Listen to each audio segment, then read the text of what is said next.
Assalamualaikum warahmatullahi wabarakatuh. Kami dari kelompok 1 ingin mempresentasikan materi mengenai sistem akuntansi sektor publik. Sebelumnya, perkenalkan anggota kami. Yang pertama yaitu Almira Alifina Islamai, NPM 9. Yang kedua yaitu Anissa Fitri Ramadhani, NPM 11. Yang ketiga Sonia Agustin, NPM 15. Dan yang keempat Intan Permatasari, NPM 39. Untuk yang pertama, saya akan menjelaskan latar belakang penyusunan sistem akuntansi sektor publik. Pemerintah di Indonesia dan seluruh lapisan masyarakat saat ini sedang mengusahakan untuk dapat terus memperjuangkan suatu reformasi, agar reformasi tersebut tentunya akan membawa perubahan dalam kehidupan politik nasional maupun di daerah. Salah satu bentuk reformasi yang telah dilakukan yaitu seperti mengesahkan sejumlah kebijakan dan peraturan yang berkaitan dengan pengelolaan keuangan pemerintah daerah, dengan tujuan untuk memperbaiki sistem yang sudah ada dan akuntabilitas yang lebih besar atas sumber daya masyarakat yang dikelola oleh pemerintah daerah. Akuntansi dalam sektor publik ini memberikan kemudahan serta transparansinya anggaran kepada masyarakat kita. Dengan transparansi tersebut, anggaran bermanfaat untuk mencegah terjadinya kasus korupsi, sehingga hal ini sebagai bagian mencegah korupsi. Dan dengan sistem akuntansi sektor publik memberikan keefektifan dalam kinerja sektor publik.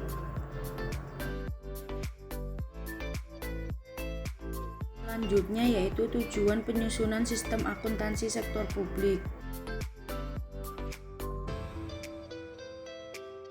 Tujuan dari akuntansi sektor publik yang pertama yaitu memberikan informasi yang diperlukan untuk mengelola secara tepat, efisien, dan ekonomis atas alokasi suatu sumber daya yang dipercayakan kepada sebuah organisasi. Tujuan ini terkait dengan pengendalian manajemen. Lalu yang kedua, memberikan informasi yang memungkinkan bagi manajer untuk melaporkan pelaksanaan tanggung jawab secara tepat dan efektif program dan penggunaan sumber daya yang menjadi wewenangnya, dan memungkinkan bagi pegawai pemerintah untuk melaporkan kepada publik atas hasil operasi pemerintah dan penggunaan dana publik. Sektor publik dan sektor komersial memiliki persamaan, di mana keduanya ini adalah bagian yang saling berhubungan dari sistem ekonomi negara dan sumber daya yang sama untuk mencapai tujuan sebuah organisasi. Keduanya ini juga menghadapi masalah yang sama, yaitu kelangkaan sumber daya, sehingga harus menggunakannya secara efektif dan efisien. Selain itu, keduanya juga memiliki manajemen yang sama, produk yang sama, bahkan sama-sama terikat pada aturan yang berlaku.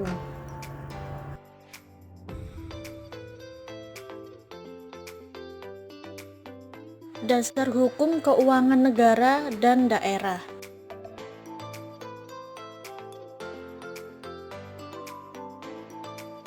Pada tahun 2002, Menteri Keuangan membentuk Komite Standar Akuntansi Pemerintah Pusat dan Daerah yang memiliki tugas untuk menyusun suatu konsep standar akuntansi pemerintahan pusat dan daerah.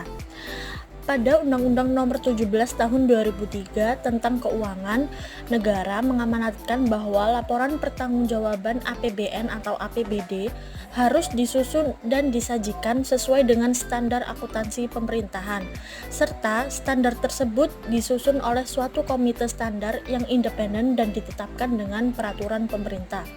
Lalu pada Undang-Undang Nomor 1 Tahun 2004 tentang Perbendaharaan Negara kembali mengamanatkan penyusunan laporan pertanggungjawaban pemerintahan pusat dan daerah sesuai dengan standar akuntansi pemerintahan.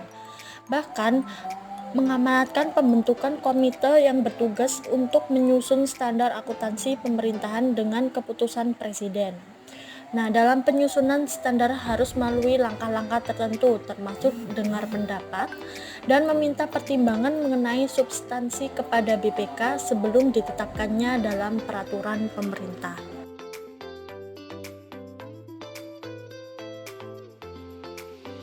Selanjutnya terdapat regulasi akuntansi sektor publik di era pra-reformasi. Dalam perjalanan akuntansi sektor publik di era pra-reformasi didasari pada Undang-Undang Nomor 5 Tahun 1974 mengenai pokok-pokok pemerintahan di daerah. Pengertian daerah dalam era Prareformasi sendiri adalah daerah tingkat 1 yang meliputi provinsi dan daerah tingkat 2 yang meliputi kota madya atau kabupaten. Lalu di samping itu ada beberapa peraturan pelaksanaan yang diturunkan dari perundang-undangan. Antara lain yang pertama ada peraturan pemerintah nomor 5 tahun 1975 mengenai pengurusan pertanggungjawaban dan pengawasan keuangan daerah. Lalu yang kedua ada peraturan pemerintah nomor 6 tahun 1975 mengenai penyusunan APBD, pelaksanaan tata usaha keuangan daerah, dan penyusunan perhitungan APBD. Lalu yang ketiga ada keputusan Menteri Dalam Negeri nomor 099 tahun 1980 tentang manual administrasi keuangan daerah. Lalu yang keempat ada peraturan Menteri Dalam Negeri nomor 2 tahun 1994 mengenai pelaksanaan APBD. Nah, yang kelima ada Undang-Undang nomor 18 tahun 1997 mengenai pajak daerah dan retribusi daerah. Lalu yang keenam ada keputusan Mendagri atau Kementerian Dalam Negeri nomor 3 tahun 1999 mengenai bentuk dan susunan perhitungan APBD. Selanjutnya, regulasi akuntansi sektor publik di era reformasi. Pemisahan kekuasaan antar eksekutif, yudikatif, dan legislatif dilaksanakan. Selain itu, partisipasi masyarakat akan mendorong praktik demokrasi dalam pelaksanaan akuntabilitas publik yang sesuai dengan jiwa otonom daerah. Berikut regulasi yang relevan yaitu yang pertama, Undang-Undang Nomor 28 Tahun 1999 tentang Penyelenggaraan Negara yang Bebas dari Korupsi, Kolusi, dan Nepotisme Lembaga Negara Republik Indonesia Tahun 1999 Nomor 75. Yang kedua, Peraturan Pemerintah Nomor 25 Tahun 2000 tentang Kewenangan Pemerintah dan Kewenangan Provinsi sebagai Daerah Otonom Lembaga Negara Republik Indonesia Tahun 2000 Nomor 54. Yang ketiga, Peraturan Pemerintah Nomor 107 Tahun 2000 tentang Pinjaman Daerah. Dan yang terakhir, Peraturan Pemerintah Nomor 108 Tahun 2000 tentang Tata Cara Pertanggungjawaban kepada Kepala Daerah. Selanjutnya, paradigma baru akuntansi sektor publik di era reformasi. Paradigma baru dalam reformasi manajemen sektor publik adalah penerapan akuntansi dalam praktik pemerintah guna mewujudkan good governance.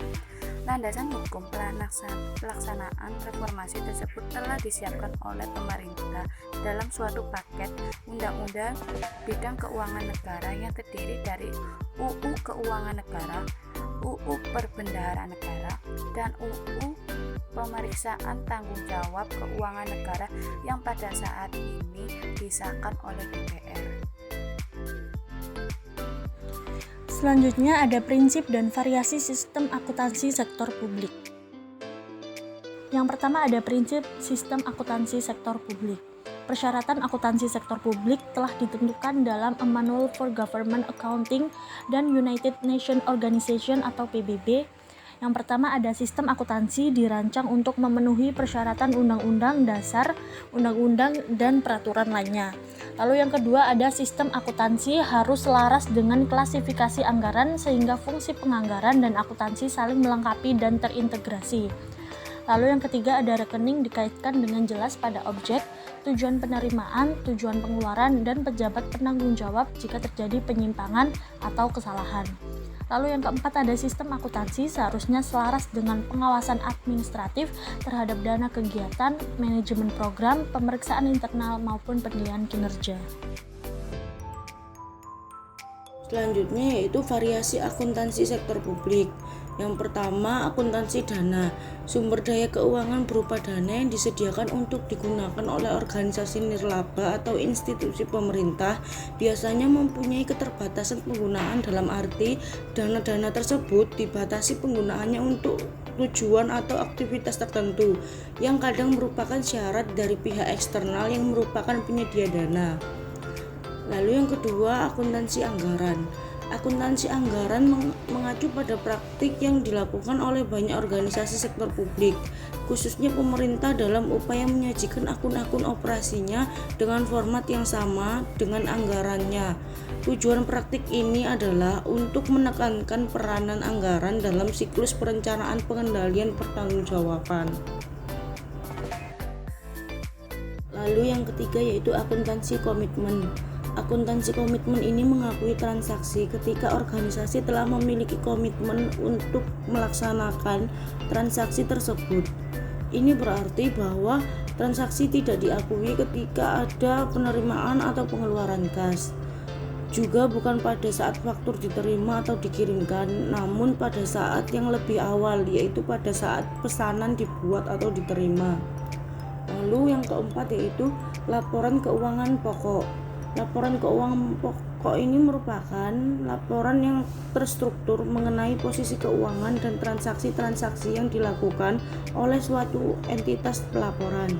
Tujuan umumnya yaitu laporan keuangan adalah menyajikan informasi mengenai posisi keuangan, realisasi anggaran, arus kas, dan kinerja keuangan suatu entitas pelaporan yang bermanfaat bagi para pengguna dalam membuat dan mengevaluasi keputusan mengenai alokasi sumber daya.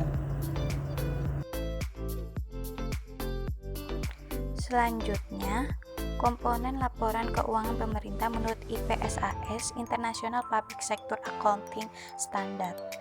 Laporan keuangan akrual secara umum setidaknya terdiri dari yang pertama Statement of Financial Position atau neraca, yang kedua Statement of Financial Performance atau laporan kinerja keuangan, yang ketiga Statement of Change in net asset atau equity, yaitu disebut juga dengan laporan perubahan dalam aset bersih atau ekuitas, yang keempat Cash Flow Statement atau laporan arus kas, dan yang terakhir Accounting Policy and Note to the Financial Statement, yaitu catatan atas kebijakan akuntansi dan catatan atas laporan keuangan. Laporan keuangan konsolidasian merupakan laporan keuangan pemerintah pusat yang dihasilkan dari proses konsolidasi antar laporan-laporan yang dihasilkan oleh kementerian negara atau lembaga. Sampai dengan level kementerian negara atau lembaga, laporan keuangan yang dihasilkan masih berupa laporan keuangan gabungan atau kompilasi, dalam arti hanya menjumlahkan nilai setiap akun yang sama tanpa ada proses eliminasi. Selanjutnya yaitu ada catatan atas laporan keuangan pemerintah. Catatan atas laporan keuangan ini disajikan secara sistematis, di mana setiap pos dalam laporan realisasi anggaran, neraca, dan laporan arus kas harus mempunyai referensi silang dengan informasi terkait dalam catatan atas laporan keuangan. Catatan atas laporan keuangan ini meliputi penjelasan atau daftar terinci atau analisis atas nilai suatu pos yang disajikan dalam laporan realisasi anggaran, neraca, dan laporan arus kas. Termasuk dalam catatan atas laporan keuangan adalah penyajian informasi yang diharuskan dan dianjurkan oleh standar akuntansi pemerintahan serta pengungkapan-pengungkapan lainnya yang diperlukan untuk penyajian yang wajar atas laporan keuangan. Contohnya seperti kewajiban kontingensi dan komitmen-komitmen lainnya. Lalu ada kebutuhan akuntansi pemerintahan. Di dalam era globalisasi, reformasi, dan tuntutan transparansi yang semakin meningkat ini, peran akuntansi semakin dibutuhkan. Tidak saja untuk kebutuhan pihak manajemen suatu entitas, tetapi juga untuk kebutuhan pertanggungjawaban atau accountability kepada banyak pihak yang memerlukan. Sekian presentasi dari kelompok kami. Mohon maaf jika ada kesalahan. Assalamualaikum warahmatullahi wabarakatuh.